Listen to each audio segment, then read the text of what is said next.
I can finally talk to you guys about this secret briefing I had at Apple during WWDC that blew my mind. Now, look, this has nothing to do with iPad OS 26, iOS 26, macOS 26, Tahoe, nothing to do with those things, right? So we're at Apple HQ. As you've seen, it's a massive building. It was a briefing that was on our records, but we didn't know what it was about. Usually you kind of know what you're going into a meeting for, but this one was really secretive. So, all right, they bring us in this room. There's a team of engineers there. And they say to us, you probably don't know what you're doing here in this meeting, right? And we're like, no, we don't. And they said, okay. Well, this has nothing to do really with WWDC in a sense, but it has something to do with F1 the movie. Okay, maybe it's some marketing spill, whatever, right? You know? So, all right, cool, let's listen.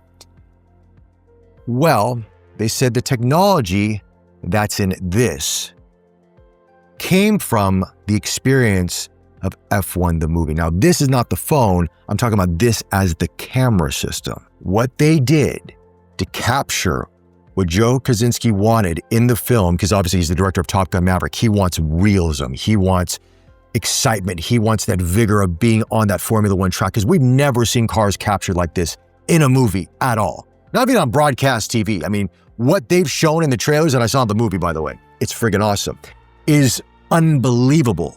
He wanted a camera system that could put you in the driver's seat and feel what a Formula One driver feels or close to it as much as possible. So Apple Studio, of course, the studio behind F1, is not just there for financing and et cetera, et cetera. They also came on as a technology partner and helped create cameras that were used to film those scenes with the Formula One cars on the track. That's not CGI, that's real. And Apple's team of engineers were behind a lot of those shots. Now, you're probably thinking, you mean to tell me they created a camera, but you're saying it's the same camera as the 15 Pro and Pro Max? And essentially, yes. They did not have log or ProRes at that time.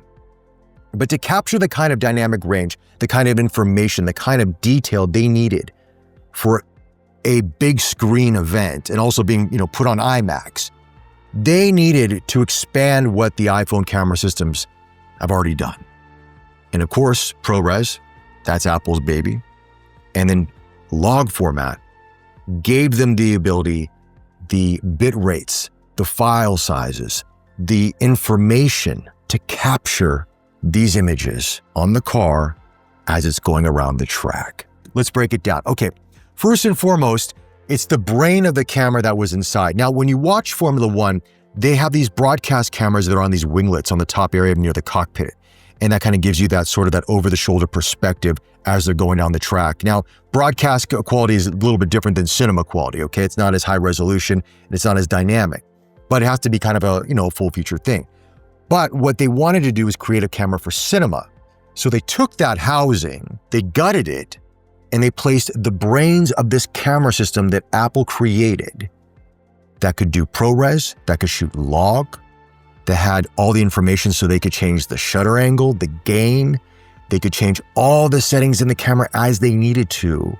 They could also put ND filters or neutral density filters on it. So depending on the lighting conditions, basically it's like a sunglass over a lens of a camera. They had a lightning port on this. They could sync it up and see the footage after it's right on the track and then adjust accordingly.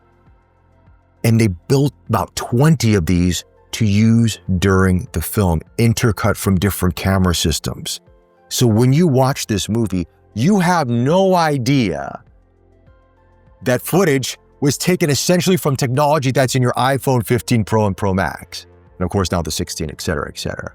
Because the camera system for this was lighter than the broadcast, they actually had to put weights in there to match it so it evenly matched on the cars, so there was no difference for the FIA ruling. That's how detailed they had to be. And they worked with the engineers and the teams and they tested this for months and they got it to where it was perfect for them. So when you watch the movie, you have no idea what shot was taken with what camera. It's seamless, even on an IMAX screen. So when people ask you, well, can an iPhone camera, shoot a feature film? Well, I guess you can say the answer is yes, and it did. We did ask some questions about the lens. Now, the lenses, of course, that were used on this are different than the lenses that we get on our smartphones. They were saying that the focal length was roughly around 24 millimeters thereabouts. They weren't giving us an exact focal length, but they said it's around that ballpark. The ND filters, obviously, they could pop them on and off depending on the conditions, because obviously you're doing a night race, let's say in Singapore, you're gonna have a different ND filter than a day race. So they had all those things come into play, but it's amazing to understand and see the technology and to hear the engineers talk about it and going, man, the camera system on the iPhone 15 Pro and Pro Max, that was designed in part with the F1 movie, or because of the F1 movie. It just goes to show you that, people say, well, I don't have the right camera for this, or I don't have the right camera for that.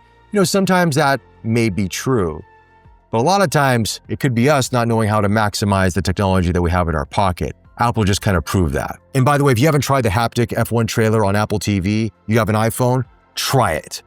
You're going to experience a movie trailer unlike anything you have ever experienced. It comes alive, and it only works on the iPhone.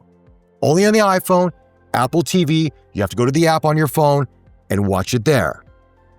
Trust me, I guarantee more movie studios will be doing something like this in the near future. Anyway, guys, that's it. It's just something I wanted to share with you. I mean, I love cameras, I love tech, and what Apple brought us into that meeting, man, it was awesome. We got, hands-on with the car, we got to see the car, all that stuff. It was wickedly cool. With that, guys, if you like this video, hit that like button, subscribe to the channel. Greatly appreciate all the support, and I'll chat to you all very, very soon. Take care.